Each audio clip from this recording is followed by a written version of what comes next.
Kalau pondasi kuat, bangunan aman.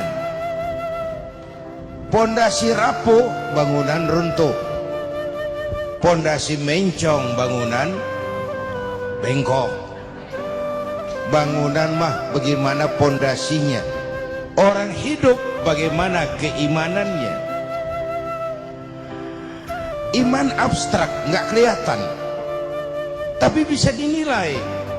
Dari mana? Dari gejala yang ditimbulkannya dalam bentuk amal tadi itu. Ibu percaya nggak di situ tuh ada strum tuh? Percaya nggak? Kelihatan strumnya. Tahu ada strum dari mana? Dari nyala.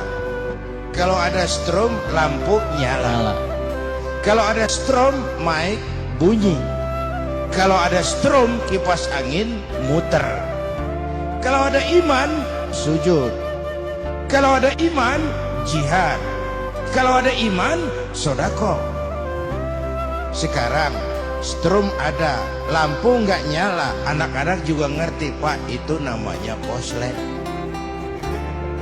Ya, strum ada, mic nggak bunyi, itu namanya koslet. Strum ada, triskaan nggak panas, itu namanya koslet. Ngaku beriman tapi nggak mau sholat, itu namanya koslet. Ini intan paling mahal, ini mutiara paling berharga, iman. Boleh saja zaman berubah, tapi akidah nggak boleh goyah. Silahkan saja masa berganti, tapi iman jangan sampai mati. Nah, mari kita lihat. Al-Imam Abu Hanifah bilang iman itu 4 macam. Kita masuk yang mana? Ayo kita periksa. Berapa macam, Bu? Berapa? 4. 4 apa? 4 macam. Macam apa? Macam 4. Tuh, gua bolak-balik pusing diri dulu. Yang pertama ada imanun yazidu wala yankusu.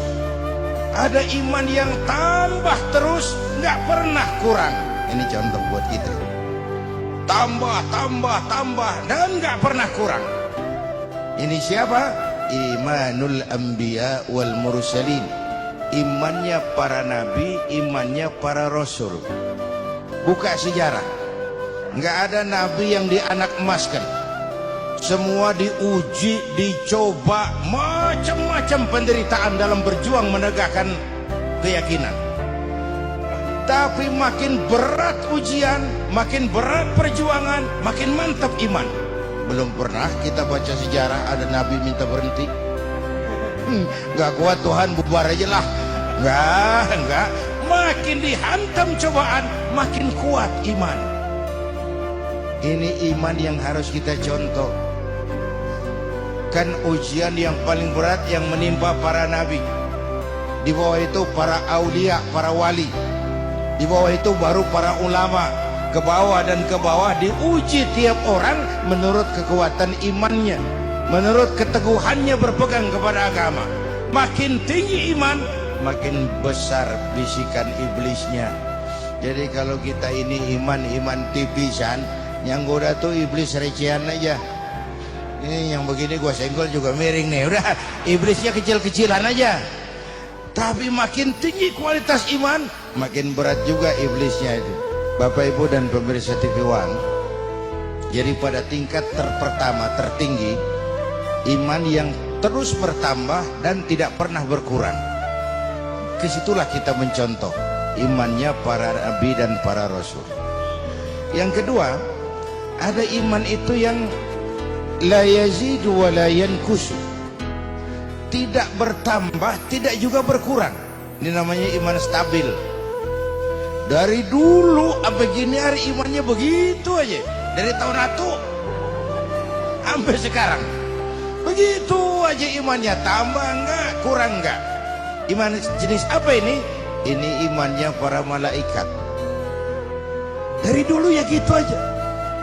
tidak bertambah, tidak juga berkurang, karena indikasi berkurang dan bertambah dengan amal dan maksiat. Berkurang karena maksiat, bertambah karena amal kebajikan. Nah, malaikat nggak nambah tuh amalnya.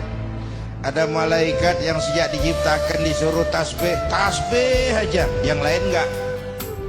Ada malaikat yang sejak diciptakan disuruh nyabut nyawa, nyawa aja dibedolin, yang lain nggak. Ada malaikat yang sejak ditugaskan disuruh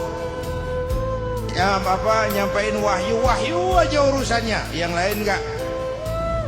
Tapi malaikat juga imannya enggak berkurang. Kenapa? Enggak ada kecenderungan maksiat. Enggak pernah Jibril kita dengar korupsi ayat. Wah, ini ayat bagus nih, gue pakai sendiri aja nih, nggak usah sampein sama Muhammad. Enggak pernah. Malaikat maut nggak pernah salah. Orang belum mestinya mati dimatiin karena nggak demen. Nggak. Statis, stabil.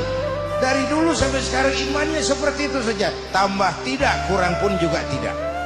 Ini jenis yang kedua. Yang ketiga, imanun yazidu wa yankusu. Kelas iman yang bisa bertambah, bisa juga berkurang. Kadang naik, kadang juga turun. Ini umumnya kita. Kadang-kadang iman naik, nggak keluar dari masjid.